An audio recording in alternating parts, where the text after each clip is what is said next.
Good day everyone, another day, another vlog. So for today's video, mga tagtalong kay magluto ta og torta. Bitaw mostly gina siya common na gina siya sa recipe. Basta talong na gani ang wa jud lain ano yung recipe na lami-lami. So tortang talong ra jud na itong madali. So nato sa kusina maghaling ta. Na akong gisugnuran og mga baguang kaya ako mang subaon ang ato ang talong. Bitaw ato nang subaon atong talong para daghan og baga mo na ato ang gikuan. So nabaga na ato ang talong. Sumara siya ato nang isugba na atong mga talong diha. So basin tingala mo tag-as kay na pero gamay charot bitaw. Wala pa mo kay na siya nasakto gyud unsa yun na kadako ng talongan pero ako nang gikuha kay lami na kay kaon og tortang talong. Bitaw so ito nang gisugba diha so kung ano din na siya kabuok siya 2, 4, 6 so 6 kabuok ato ang talong isugba. So while nagsugba ta sa ato ang talong, syempre ato nang andaman na to ang isagol sa ato ang torta. Bitaw so ato nang gi-prepare ang ato ang sibolyon aron butangan natog itlog. So duha ka itlog akong kuan na syempre atong timplahan then imikos-mikos na dayon.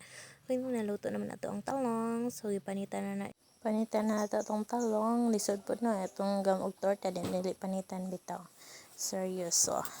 So ato na nang gimikos-mikos diha kay haron matimplahan na og ato nang isa lang sa kalayo. So for siyang lapad-lapad kay haron makuha ng itlog sa iyang ilalim. Then next is bato nang lutuan. So nagbutang ra kog oil. Then syempre atong ipainit na diha. Di po nato nabutangan. So na-realize na ko usog ra kayang kalayo. Then akong gikuhaan. Then ato nang ilunod ato ang talong. Dito. So nagluto ko na sa bango pa lang. Charot bango. Dito. Na gigutom na ko kaya na sa humot pa lang niya. Kaya medyo dugay na jud kay kulang kakaon ani na recipe since marag nagburos pa ata ko. Then nakabalik og kaon karon lang. Hay nakita ko sa talong nadaghan na ka siya bunga. So ang uban nagulang na gani kay dili na ko mapas og kuha.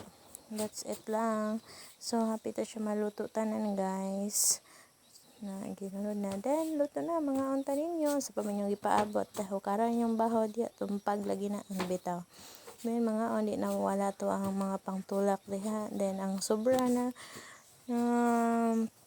itlog kay wa man to nahurot so giluto na lang pod nako then syempre unsa pa may paabot di kanon na siya bitaw taob gyud ang baho ani kay pagkaragami ajud kaayo bitaw so mara to siya guys. See you for the next video. Don't forget to subscribe our YouTube channel. Let's join Eddie Mati. Bye bye.